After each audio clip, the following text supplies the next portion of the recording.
தாமிரபரணியின் தமிழ் என்ற முகப்பின் வாயிலாக என் நெஞ்சார்ந்த வணக்கங்களை தெரிவித்து கொண்டு, யார் சித்தர்கள் பாகம் 2 ஞாலம் நின் புகழே மிக வேண்டும் தென் ஆலவாயில் உறையும் எம் ஆதியே. சித்தர் என்போர் சிவநெறி போற்றி வாழ்ந்தவர்கள். மந்திரமும் தந்திரமும் மருந்தாகி திகழும் சிவபரம்பொருளை உள்நின்று உணர்ந்து பச்சிலைகளையும் மூலிகைகளையும் கொண்டு மக்கள் பிணி தீர்த்த அருளாளர்கள். சித்தத்தை சிவன்பால் வைத்த இவர்கள் சித்தர்கள் என்று அழைக்கப்பட்டனர். சித்தர்கள் கண்ட மருத்துவம் சித்த மருத்துவம் என பெயர் பெற்றது. மக்களை மருட்டும் வித்தைகளை வெறுத்து இவர்கள் வாழ்வில் இறை அருளால் நிகழ்ந்த வியப்பூட்டும் நிகழ்ச்சிகள் பல. மருத்துவம், யோகம், ஞானம், ரசவாதம் முதலிய பல துறைகளில் வல்லுநர்களாக திகழ்ந்த இவர்கள் சித்தர்களாக அழைக்கப்பட்டனர்.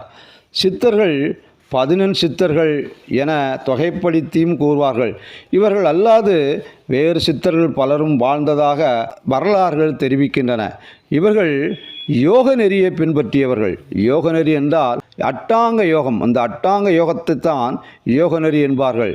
அவை அனிமா, மகிமா, லகிமா, பிரார்த்தி, பிரகாமியம், ஈசாத்துவம், வாசித்துவம், கரிமா என்பன அட்டாங்க யோகம் என்று அழைப்பார்கள். அணுவை காட்டிலும் மிகச்சிறிய உருவில் உலா வருவது அனிமா. மலையினும் பெரிய உருவம் தாங்கி ஆற்றலுக்கு மகிமா.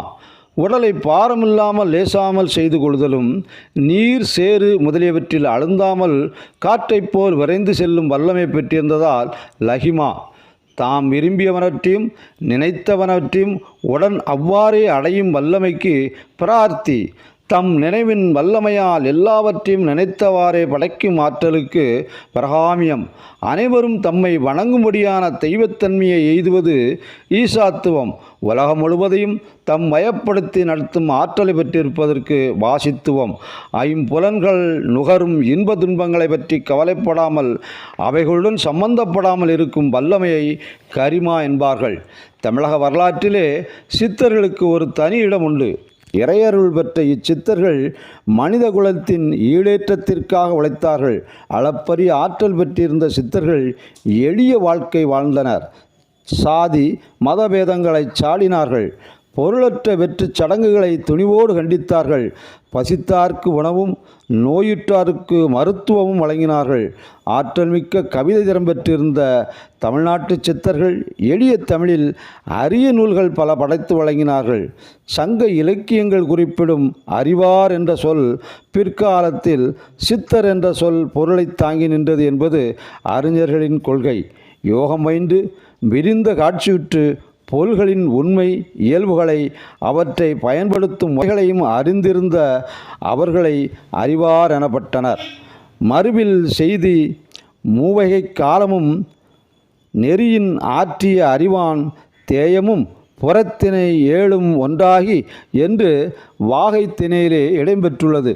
மக்களின் துயரங்களை நீக்கும் பொருட்டு கதிரவனின் வெம்மையை தாம் தடுத்து தாங்கி காற்றையே உணவாக கொண்டு பல ஆண்டுகள் உயிர் வாழ்ந்திருந்ததாக வரலாறும் வான்வழியே செல்லும் அவர்கள் அளப்பரிய ஆற்றலும் உடையவர்கள். கடவுளை காண முயல்பவர்கள் பக்தர்கள். கடவுளை கண்டு தெளிந்தவர்கள் சித்தர்கள். சித்தர்கள் மரபுகள், சித்தர் இயல்பு, சித்தாந்தம் முதலியவற்றையும் திரு மந்திர மாலை சிறப்பாக விளக்கிறது. சித்தத்தை வென்ற வல்லமை மிக்கோரை சித்தராயினர். சித்தர் என்ற சொல்லுக்கு ஒன்றை அடைத்தல், கைவரப்பெற்றல் என்பது பொருள். இறையருளை கைவரப்பெற்றவர்கள் சித்தர் என்றும் கூறப்பட்டார்கள்.